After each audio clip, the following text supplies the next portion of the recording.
Well, good morning. Jim Sunderwirth here. So good to be with you today. Hey, I was going to share with you something yesterday and I forgot. Because I remember I was a pastor of a small church, and one time we wanted to do something great for the Lord, and we had to pay some stuff and build some stuff and do things. And I read this passage of scripture that I read to you yesterday, how God had asked them to give stuff and how they would help and build the tabernacle and the dwelling place of God. Well, I you know what? I've always believed that, that we should pay our bills and get things over with, and our church owed a little money and we was going to have to build a parking lot, all the different things. So I said, everybody, here's what we're going to do. We're going to give, and I think I shared it with you, but anyway, we're going to give, and people did give.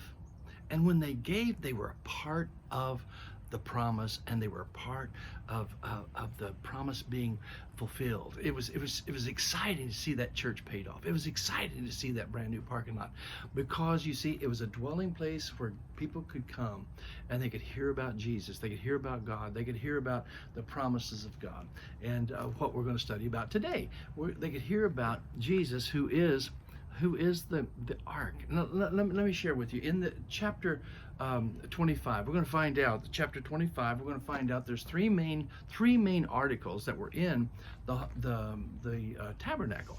Now we're going to study the tabernacle, and we're going to talk about all the different parts of it. But the three most important parts of the tabernacle is, first of all, was the ark. And let's just read about it in Exodus, the 25th chapter, beginning at the 10th verse.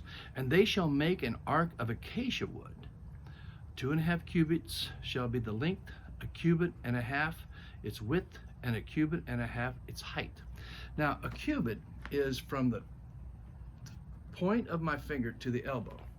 So it's about 18 inches. So you got so let's listen to it again. 2.5 cubits shall be its length, okay, and 2.5 shall be its and 1.5 cubits shall be its width, and 1.5 cubits shall be its height. So it's a box. It's a basic box, and you shall overlay it with pure gold, inside and out. You'll overlay it, and you shall make a molding of gold all round, and you shall cast 4 rings of gold, for which in the 4 corners 2 rings shall be on each side, and the 2 rings on the other side. And ye shall make poles of acacia wood, and overlay them with gold. And ye shall make poles of acacia wood, and ye shall put these poles in the rings on the sides of the ark, and the ark may be carried by them. This was supposed to be done the whole time.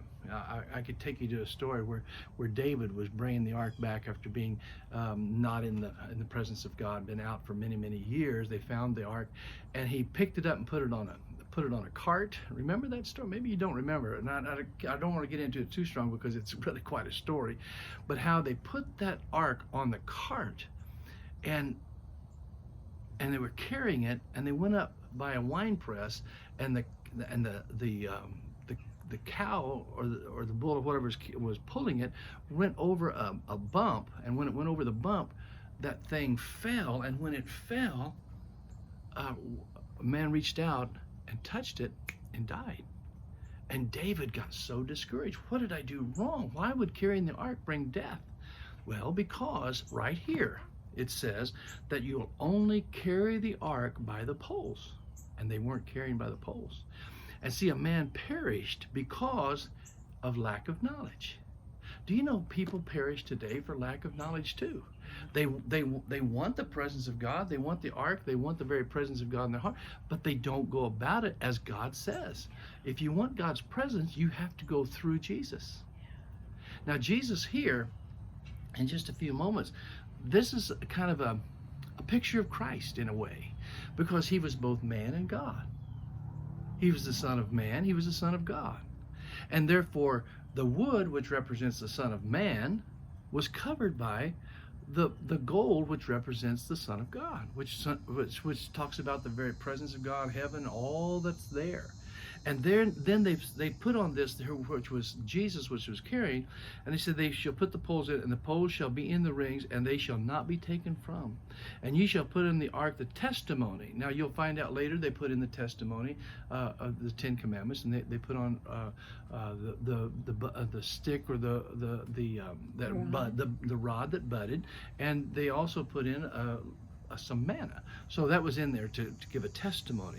But then and ye shall put in the ark the testimony, and ye shall make a mercy seat of pure gold. 2.5 cubits shall it be in length, and 1.5 cubits in width.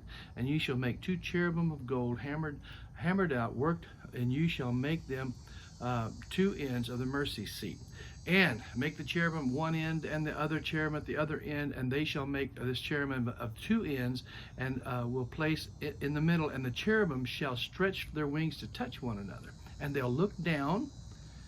And you shall put the mercy seat on top of the ark, and the ark shall be put in and the testimony it will give you. And there I will meet you, and I will speak with you from that mercy seat between the 2 cherubims and the ark of the testimony about everything which I will give you the commands to the children of Israel. So what he's saying here is that, and we got to wrap this up real quick. He said what he's saying here. He said, I want you to build this ark, and then I want you to put the mercy seat. Hey, I'll tell you about it tomorrow. We're getting way too late. See ya.